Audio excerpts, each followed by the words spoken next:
As you can see what I'm doing, I have my little masher. Don't mind if my dogs bark in the background. They're hearing the kids get off the school bus where I live. And they always bark when I try to do a video. So I'm just mashing it a little bit on some of the tomatoes. If you like it big and chunky, you can leave it. You just want to go around the whole pot.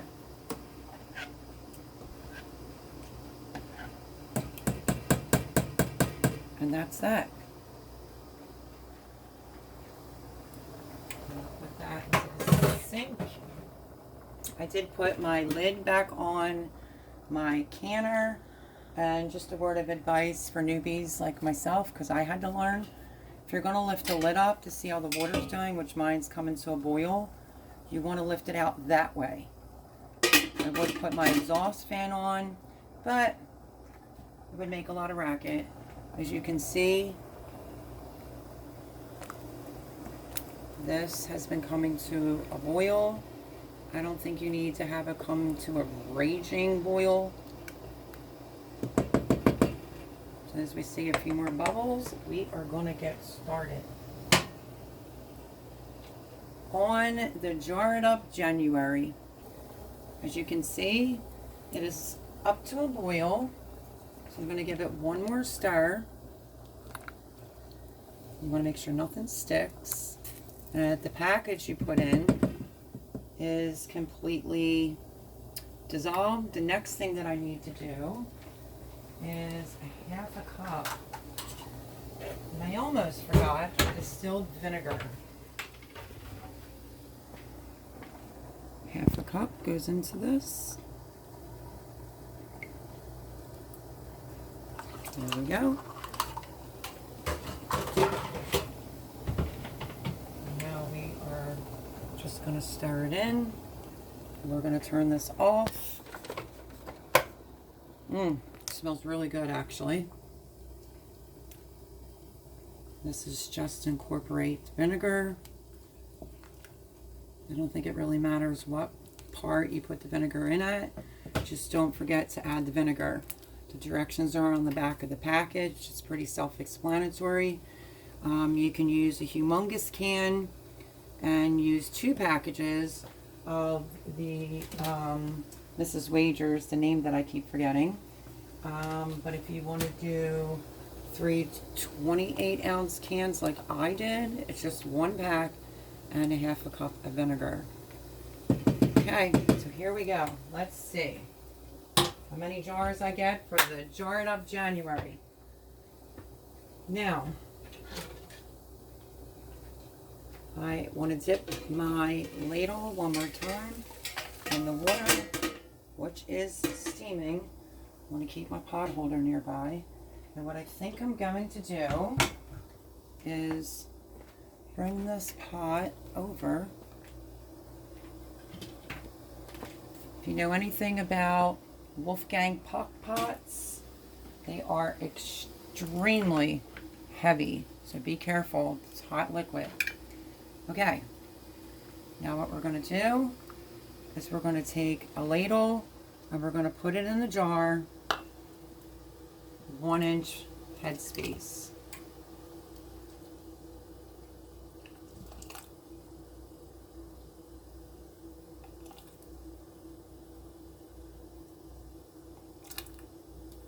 Speck more.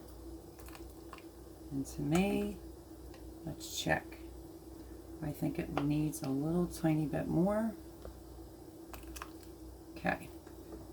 And then once you do that, and move that out of your way so you can see, let me back these jars up so you can get a clear view. They're a little hot.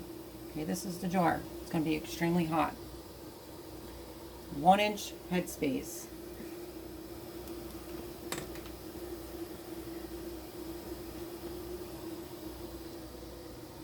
Okay, that's good for me. Let me grab a paper towel and I will show you the next step that you do is dip your paper towel into some distilled vinegar. You have if it's too hot, which it is.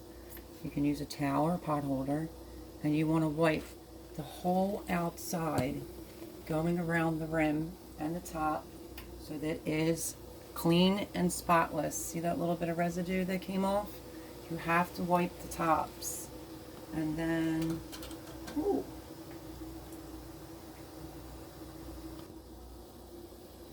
grab your magnet, and then in this pot, well, actually what I want to do, even though you just want to go around and you want to just debubble probably first before you wipe it off. I'll just do a quick wipe over it again.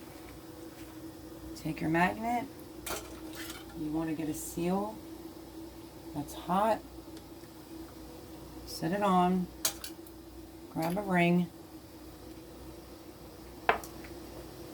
And you want to put it on just till it's fingertip tight. That's it. Just like that. So we're going to keep on filling up. Let's go with the next jar.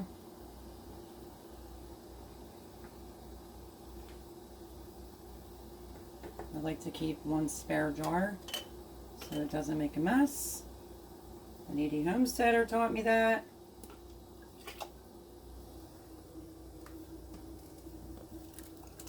I'm super excited that I'm having the opportunity to do one more video for the Jar It Up in January before it's actually over.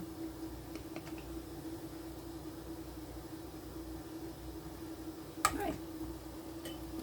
Take your debubbler, your doohickey, whatever you want to call it, go around the jar. Take your paper towel and repeat. Wipe the outsides of the jar off, the top of the rim.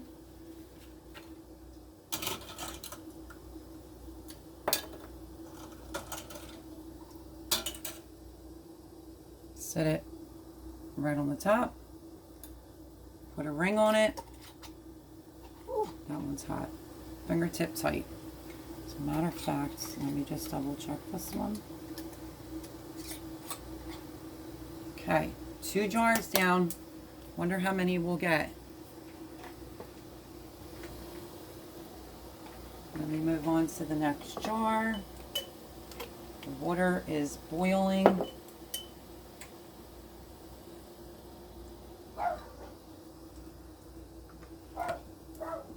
One-inch headspace from the top of your clean jars that were washed, rinsed, sanitized. I let them come up to a boil. Oh, that was dead on. That was a good one. Takes time to get used to this, but this is such an easy salsa recipe. We are going to go for another rim. Oops. Going a little too fast for myself. I want to wipe the sides off. Wipe the tops off. Like I said, I have not been doing this for years. I've been learning as I go.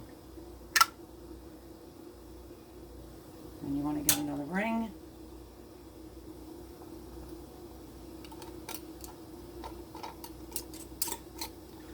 Fingertip tight. Let's see if I have enough jars.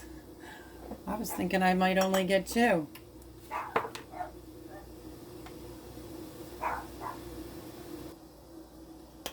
I'm going to scoot these back. What you actually can do, there's the jars that are already done to give yourself some more space. You can take the jars. Honest to goodness, funny story.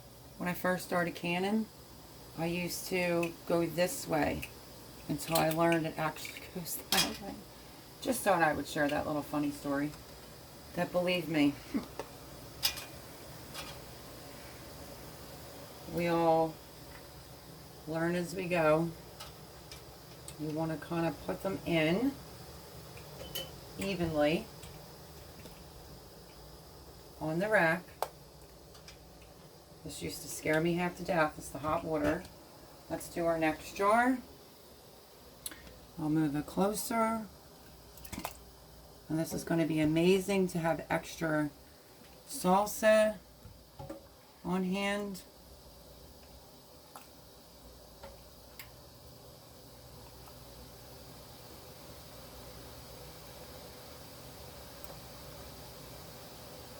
Now, I just heard her say this.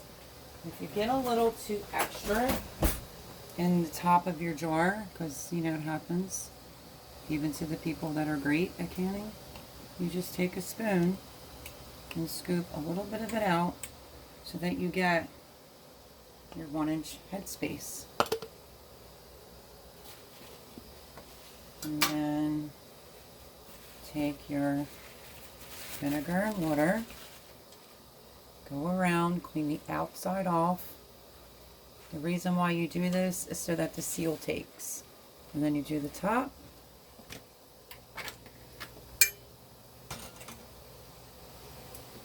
Choose stuck on this one. Let it around.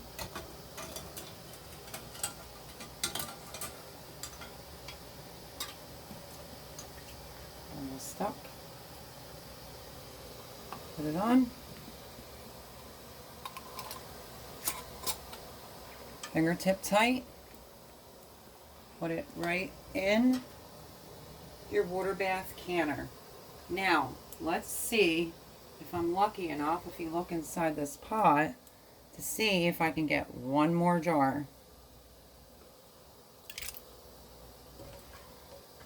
No worries if it doesn't fill it all the way up. You can always keep it in your refrigerator as soon as it cools down to eat it with some nachos for dinner tonight. Let me use my other spoon real quick so I can scrape all the goodness out. May not get exactly.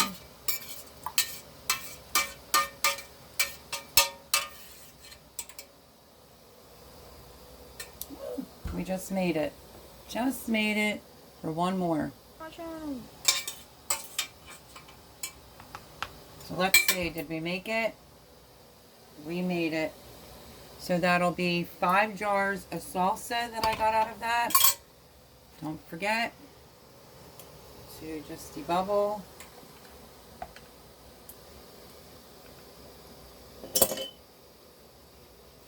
You want to wipe it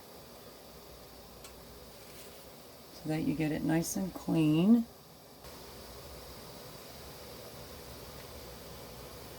This will give you a good seal as long as you use vinegar and you make sure that your jars are clean. I think I took out 6 and I'm getting 5. Put that on there one last time to show you how to do it. Once that's on there, you just put your ring on. I've already cleaned it, fingertip tight.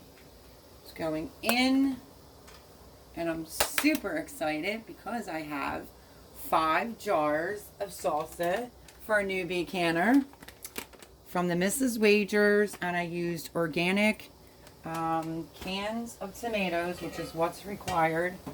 These are the cans, and they are 28 ounces, if you can see that.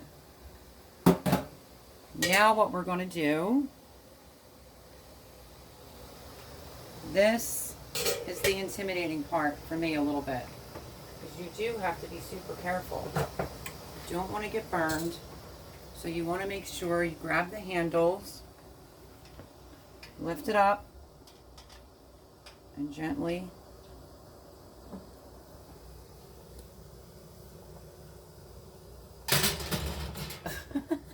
my pot holder got a little wet. It's in there. Look at that. That one just slipped a little bit. So it's got a semi-boil. As soon as it comes to like a rolling boil, you want to set your timer for 40 minutes and this will be done. You want to make sure that your lids are completely covered with the water. So we're going to put this back on. We're going to set a timer for 40 minutes. And I will bring you back as soon as the timer goes off. But look at that. I've only canned a handful of times. I'm still learning. And I thought that that was a great video that she put out on how to can salsa without having to chop everything. And I've been looking for this for quite some time. Could not find it until pretty recently. So, yeah. I have 5 pint jars in the water bath canner. Super easy. I took you through step by step. We're going to set the timer now.